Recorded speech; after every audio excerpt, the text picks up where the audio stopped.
बच्चों, मेहनत से सब कुछ पाया जा सकता है और कहा जाता है कि संसार में सबसे मीठा फल मेहनत का होता है। संसार में सबसे ज़्यादा मेहनत किसान करता है। आइए एक मेहनती परिवार की कहानी सुनिए। एक किसान था रामदीन। वह बहुत मेहनती था। उसके पास एक छोटा सा खेत था, मगर मेहनत और समय पर देखरेख करने से उसमें खूब धान होता था। गांव के दूसरे किसान बड़ा आश्चर्य करते थे। वे सोचते थे कि इतने छोटे से खेत में इतना अधिक धान कैसे पैदा होता है। गांव का जमींदार बड़ा दुष्ट था। उसे भी इस बात का पता था। वह सोचता था कि उसके छोटे से खेत में जितना धान पैदा होता है उतना तो मेरे 10 खेतों में भी नहीं उगता। बात क्या है, एक बार गांव में वर्षा नहीं हुई। बड़ी फसलें सूख गई। सबसे बुरी मार रामदीन पर पड़ी। वह दाने दाने को मोहताज हो गया। वह जमींदार के पास गया। कुछ धान उधार मांगा, कुछ धन। जमींदार तो इस प्रतीक्षा में था।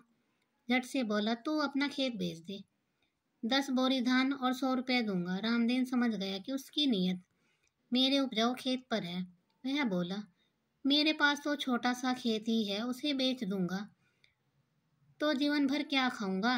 जमींदार ने उसे एक तरकीब बताई।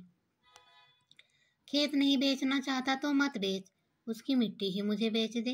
रामदीन ने कहा, यदि मिट्टी बेच दूंगा तो खेत के लिए दूसरी मिट्टी कहाँ से लाऊंगा। जमींदार झट से बोला, मैं अपने खेत की मिट्टी तेरे खेत में भरवा दूंगा। रामदीन मान गया। जमींदार ने 10 बोरी धान और 100 रुपये रामदीन को दे दिए। उसी दिन जमींदार ने उसके खेत की मिट्टी को अपने खेत और अपने खेत की मिट्टी को उसके खेत में भरवा दी। अगले वर्ष बरसात हुई। किसानों ने खेत जोते, फसलें बोई, मगर इस बार भी सबसे अधिक फसल रामदीन के खेत में ही हुई। जमींदार के खेतों में पहले से ही कम धन उगा। जमींदार आग बबूला हो गया। रामदीन को बुलाकर बोला, तुमने मेरे साथ धोखा किया है। जाने क्या मंत्र पढ़कर अपने खेत की मिट्टी दी कि धन पहले से ही कम हुआ। मंत्र वंत्र कुछ नहीं पढ़ा मालिक। रामदीन हाथ जोड़कर बोला, सारा करिश्मा मेहनत का है। मैं अपने छोटे से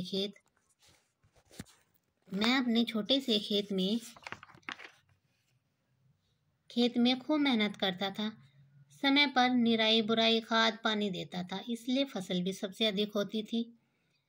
आपका सारा काम नौकरों पर चलता है, इसलिए फसल कम होती थी। आपके नौकरों ने मेरे खेत की उपजाऊ मिट्टी की वजह से खेतों में न पानी दिया न खाद डाला, इसलिए फसल पहले से भी कम हुई। जमींदार समझ गया कि सही समय पर मेहनत किए बिना उपजाऊ का लाभ नहीं उठाया जा सकता। बच्चों, जो नियम रामदीन के खेत पर लागू हुआ वही नियम हर काम पर लागू होता है। समय पर बिना मेहनत के कुछ काम नहीं हो सकता। मेहनत भी ढंग से की जाए और समय पर की जाए।